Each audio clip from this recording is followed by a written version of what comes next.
I'm really excited to be talking with Irma Shrivastava today. Irma has an incredible background. First of all, she just launched India Rooted. She was a co-founder of this 2-week experience for Indian Americans. We'll be talking about that in this podcast, as well as being a board member. And she has a great background in marketing. She was a chief marketing and communications officer at Randstad. It's the world's leading human resources services company. And she's also been at Coca-Cola, leading different brands and growth strategy. Irma, thank you so much for being here. I'm really excited to have this conversation with you. Thank you. Thank you, Annalisa. Such a pleasure. So, Irma, a lot of what we talk about, since you and I share a board journey together, is the importance of diversity. And so I'm going to start with this question of your own identity and how that's played a role in your career. It's so interesting, Annalisa, as we talk, we are where we come from, and my Indian heritage is so important to me, and it shaped who I am professionally because I know it's a common theme for many, but the immigrant mindset and hard work ethic is just something that is ingrained in me because of what I saw in my parents and what they did coming across the world and establishing new roots here in the US. And I value that and didn't want to or could never take that for granted. And that parlays into, in many ways, the importance of education and the education focus and being almost, I'd say, maniacally focused on good grades when I was younger. And then that translated to a focus on achievement. Irma, let's talk about this achievement paradox because it is both awesome because you and I are talking, we know each other because we're part of this prestigious board program. And at the same time, it has a dark side. And so I'm curious, let's just bring to light what is that dark side? What did you experience with achievement?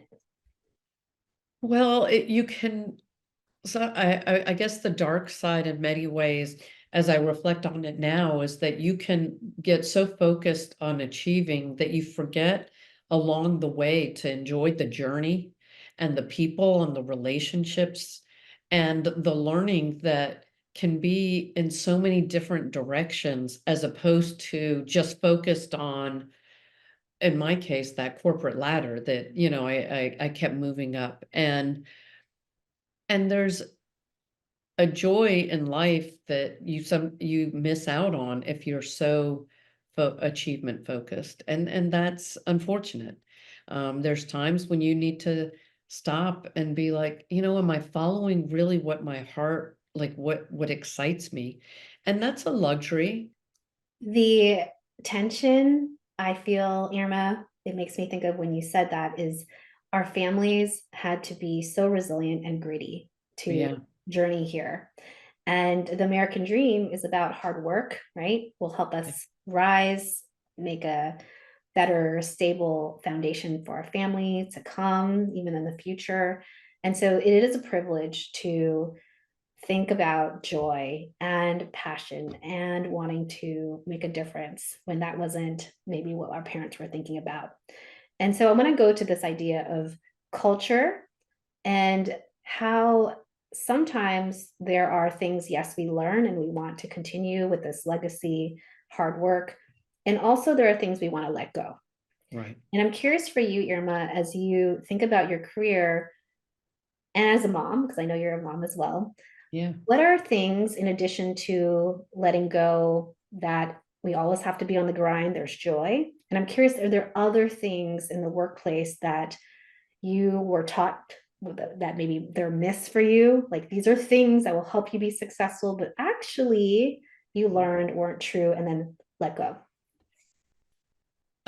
I think there is this idea of, I love the idea of respect, but it doesn't necessarily have to come with hierarchy and or waiting to be told what to do. I think to really be successful in the workplace, you have to bring new ideas, and you have to be able to think beyond what somebody else may be asking of you and bring independent new thinking to bear. And that can feel uncomfortable sometimes because you're used to, oh, you want me to do this? Let me go do that, and I'm going to do it great. I'm going to do it, faster and with greater diligence and work hard to get it done.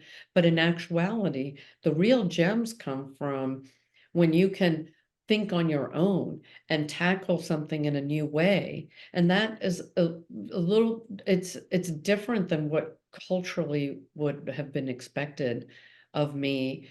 Well, yes, we should respect our elders, and there's a lot of wisdom. It doesn't mean that we need to follow a strict lane of waiting for direction. That actually, if we want to grow and rise in our careers, especially as women leaders of color, we need to break out of that and share ideas. We'll call it not disrespectful, but be willing to share a breakthrough idea that is different or counter to what people are proposing. You've worked in marketing at Coca-Cola. You always have to come up with new ideas. And if we're sitting here waiting and saying, okay, you tell me exactly what to do, that will keep us at the lower levels. As a senior leader, we need to speak up. We need to have ideas. We need to think outside the box. Yeah. And that's, I mean, Indra Nooyi, right? She was constantly coming up with amazing new ideas, and that I know provided her a faster pathway to the top. Absolutely, absolutely. There's that adage, like you you have a seat at the table. Don't wait to be invited. And so culturally, I think your question relates to, I think we might have been waiting for the invitation. Mm-hmm. But what you'll see is that you need to sit at the table and you deserve a spot at the table. And then based on that, reflect what you have to share. And it is Mm-hmm. it's subtle, but it's a very distinct difference in terms of sitting at that table, because those people who are waiting to be invited are left behind. And, along the way, maybe I waited at certain points and I didn't even realize I was doing that. But now there's so many people, and that's what I love about your conversation and your podcast is you're bringing to light for those who are coming other behind us to see, just sit there and you will fill that seat because there's only one you, and people need that value that you're able and that you should be sharing with them. And many may question whether they should be sitting at the table or not, and that's unfortunate. So I want to stamp that. We deserve to be at the table and stop, because that's better for business. You and I know this. We Yes. want innovative ideas. If we all look the same and all have the same ideas, that is not going to help us to get innovative ideas. Also, our consumer market doesn't all look white male, right? Yeah. They're a diverse population. So we need diversity at the table to bring these diverse ideas that bring business, because we allow consumers to purchase things that most resonate. Diversity is good in general. It is good for all. So often you're like, well, if you give that spot to Irma, then the business is going to tank because we're lowering quality. And the reality is that your quality and you have diverse perspectives. And it's that uniqueness, that unique upbringing, your own experiences, even in India, here, that allow you to be the leader you are. So I always want to just stamp that. I love that. And I want to also say, Irma, that your point about multiple career paths is also important. Having grown up, and I'll talk about my Filipino American upbringing, Yeah. it's like, okay, well, you have one path. And at that time, I thought I would be a doctor. So obviously, I would go straight to medical school, be a doctor, and retire, I guess, pass out. I'm not sure. I was going to be a lawyer. So, Yes, right. Those are good responses for Asian American, girls, right? And so here we are saying, who knew that in my case, I would be in the Air Force, and then I would be in brand at Colgate Palmolive, and then I so would be, remarkable. I know it's just like an education, and now an executive coach and doing a podcast. Like, it's actually these meanderings, Yeah. right? The privilege, but also giving ourselves the permission to say, it's a chapter in my Yeah. book. we have many chapters. And in this chapter, right, in Irma, you're going to talk about this new nonprofit, this new venture that you're starting. Who Yeah, knew, right, that this would right. be coming of age? And so let's give ourselves and others permission that we don't have to have the path marked up. We can Yeah. allow ourselves flexibility, grace, and also giving of gifts, which show up differently in different stages of life. Absolutely. I want to put a hard stop on that statement because I think it's so true. And what I would say is important is this idea that you're always putting yourself in uncomfortable situations. Discomfort is what creates growth. And so I know I value and I love that discomfort because that means I'm growing, I'm stretching, I'm learning. And then I'm like, oh, wait a minute, this has become comfortable. Okay, now what do I need to do? Like, then that was great. And here's what it did. Here's the impact it made. And that's sort of driven me a bit through my career. And it doesn't mean you don't want things to be easy. Easy is not the goal. That's what you have to become in some ways attuned to. It's that, okay, just because something's hard doesn't mean that it's bad. That actually means that you're growing and when you're learning, and then ideally, hopefully seeing that you're making an impact in a way that is meaningful to you, then you know you're on the right path. And that's what I really love. And it's in the spirit of what we had talked about of creating a eulogy life versus a resume life. And Mm. again, this quote by David Brooks is just something that's really resonated with me more recently as I think about my chapters that you just brought up. And what is it that we're doing? And again, earlier in your career, you may not have as much luxury to be thinking like that, but you can still have it as a sight line because there's impact that you can drive even while you're learning and getting experiences by building your resume at earlier stages in your career. And that's what I think, is important for women of color to realize. Okay, you said so many great things here. Sorry. Try to stamp them, Irma. First is there is a piece of courage and comfort. You cannot have both. And Yeah. if you're too comfortable, you're probably not on the edge of learning and you're probably not growing to not just your own skills, but also in your career. Yeah. So choosing courage in those times is actually a practice muscle.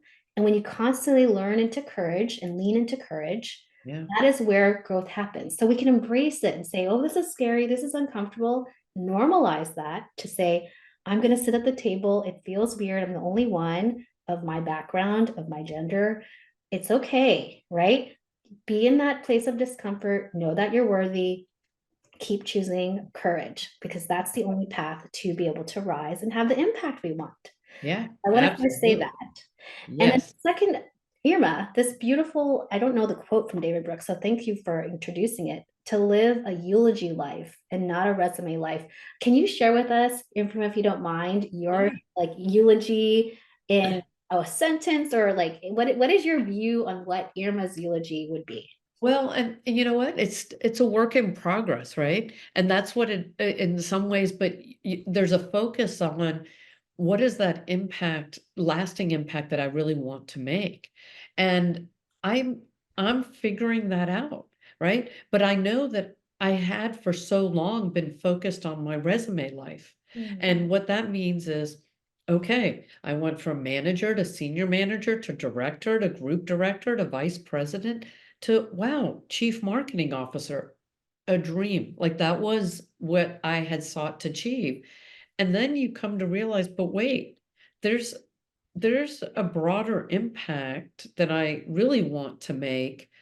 And I'm started to nurture understanding where that was. And then an idea came to me. My daughter was graduating from high school, and she had a good friend who was of Korean American descent. And her mother said that her daughter was going to be spending a month in Korea, in South Korea, with other Korean Americans doing a program after she graduated from high school. And it's the same program her father had done a generation ago in order to connect with her peers from around the country and get more acquainted with her heritage. And I was like, there's nothing like that that exists for Indian Americans. And why is that? And I was like, that's something that's important. Like, and I want that. And started thinking about it. And now I'm so excited to be launching India Rooted. And we're taking our inaugural excursion for Indian American teens to India this summer.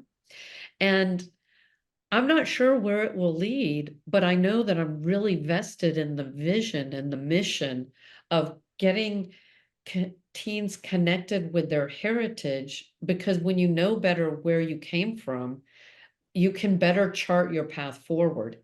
And we're going to learn along the way, but this is the kernel. These are the seedlings of what I see my eulogy life being. And that's exciting to me. It's totally taking me in very different ways. I've developed multi-million dollar brands before, as I know you have as well. But this brand is one that's much closer to my heart, and every conversation and connection that I'm making and seeing where it will go. And that's exciting and it's fun and it's totally uncomfortable, but we'll see where it goes. Irma, I want to just applaud. There is this eulogy, and I can see your smile, just how excited you are, and how we're coming full circle, right? We talked about our roots and Yeah. how that has helped you become the very successful person that you are, how you're trying to help your daughter and other Indian Americans come and realize the beauty of our cultures, the homeland. And at the same time, it is scary. Yeah. This is not the playbook, your MBA at Wharton, where you learn this, here, follow the directions, there's a way to do this. And actually, you're doing something new. So, this new chapter, while leaning into the discomfort, is Yeah. allowing you not to just grow, but also have an impact on like such a broader scale. This doesn't exist. So, it could be the thing, right? And Yeah. I would love to do that for my kids, Filipina Mhm. American, and have them have this experience. So I'll be watching and learning from you, and you're opening many doors. So just applauding you. And I guess like I would ask you, because you came to this a little bit later, right? You weren't Yeah. we're both like growing older and wiser. And I'm curious, Irma, like how would you steer younger people to follow their passion? Because a lot of us have this, be a doctor, be a lawyer, Yeah. path, and yet we're saying follow your heart, like listen to your emotions, allow the chapters to unfold. I mean, that's really different. And so how would you have people, your daughter's going to college and you have kids in college, how do you have them like listen to these messages of get a job, follow the corporate path, rise, versus like follow your heart? What does that look like to balance? Can you balance it? Well, and I do think that there's different chapters, right? So I wouldn't say that it's an all or none, uh, Mm, this way or that way. And I think it's just being intentional, because it's hard to find that place that really gets you excited. I didn't find it until I was in my 50s, right? Like in all reality, I didn't know what I was looking for in many ways. But it is this idea of sincerely looking for it while you're on this journey and building skills. So mm. there is a component in your career as you're building these, thinking about it in these chapters, where you can be building skills and know that intentionally, whatever organization you may be working in, that you're learning from those around you. Here's what you're looking to learn and build your skills and execute with distinction. That doesn't mean you're foregoing what might be your calling or your passion, but you're also looking for that. And then you can apply it. And so that maybe you're in your 20s or your 30s and not in your 50s when you start maybe looking at what that is. But that there's a component of having some level of comfort or foundation that does come from financial means, in all honesty, but it's just deciding what level of what that is and where you'll put that emphasis. So just because maybe coming out of school you go into some job, it doesn't mean you're foregoing what your passion is. You're laying the groundwork and you're seeing what you are learning and how that learning will help you then figure out and do what really is, your calling. So I want to take this and pivot us, Irma, because you and I met through the Stakeholder Impact Foundation, particularly the Stakeholder Governance Institute. And I wanted to ask about that because it feels like both of us share a passion for having a seat at the table and being on boards and having people like Roosevelt Giles, who has taken his social capital and his experience and bringing other people on this really esteemed board along to bring us into the room and Yeah, have conversations. So because that's also, I think, our shared eulogy. And so let's talk about that because we're not in absolutely. boardrooms, right? Not only are we not in the C-suite, women of color, but we're also not in boardrooms. And so I want to spend some minutes on why it's important that we are in not just seats of power, but seats in boardrooms. Can you share, Yeah, like what does that mean to you, especially thinking about eulogy? Why does this matter? yeah. I think it does matter because by our I'll call it ambition, but in some ways, I hate that that word has a negative connotation to it sometimes, especially as it relates to women, and it shouldn't. But our ambition to have a seat at the table in the boardroom or in the C-suite allows others who are coming behind us to see that, oh, I belong there. Look, Annalisa's there. Irma's there. By being there, we are helping others. And then we have to share that perspective of what our experience has been like, how we got to the boardroom. Once we're in the boardroom, what our experiences have been like, so that then others understand that, oh, okay, it's not easy, it's not straightforward, but once you get there, here's what it's like. And being a sounding board for when they're having experiences, just like we were fortunate to have Roosevelt and Stephen and the team with the Stakeholder Impact Foundation be our guides, then soon thereafter for us to be the guides for others and investing our time and providing people that support along the way. And that's exactly what I am doing and intend to do as I've been fortunate enough to, get that experience.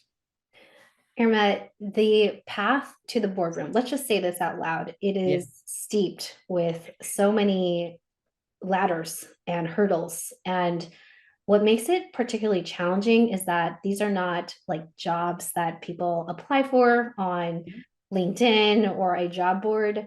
They're through social capital and all of these things that we don't really talk about, that we don't learn in school, right? They don't say like, here, sign up for this club. And then all of a sudden you have all this social capital. It's built through family, through legacy. It's often white dominant culture.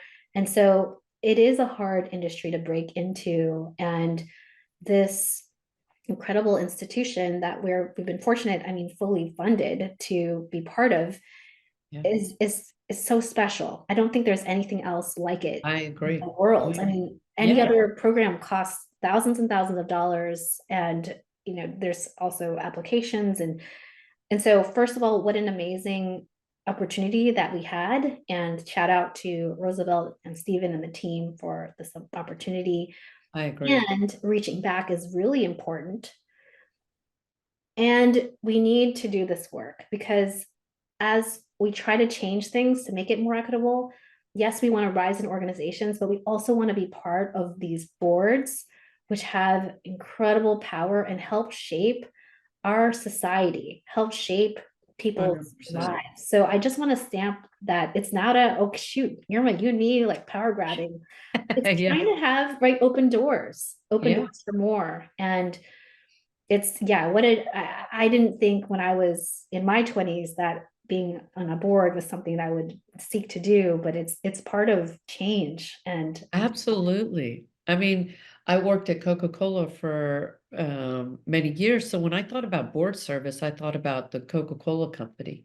And I would never have conceived, myself. But what you realize is the experience and expertise and the commitment to serving, that there's a need across companies and even nonprofit organizations in so many realms, and you have to stand up for, here's what my value proposition is, and I have a seat at this table.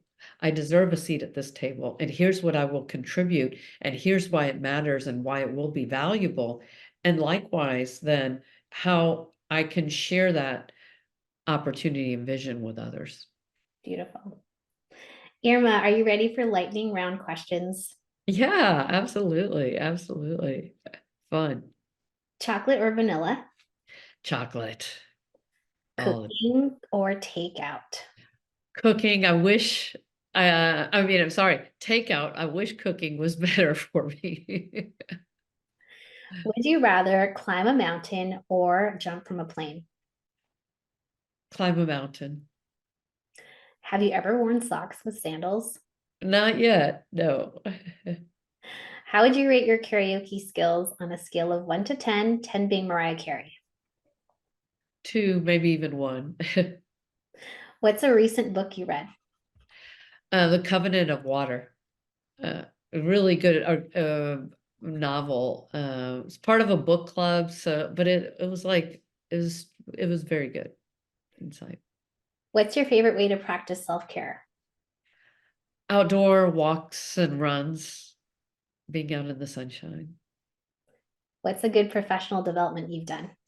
Well, this one was easy. Stakeholder Leadership Governance Institute, which you and I had the opportunity to be part of. What's your definition of a boss mama? The one who really sits in that seat at the table and owns it on her own terms. What advice, Irma, would you give your younger self? This one was, let's see.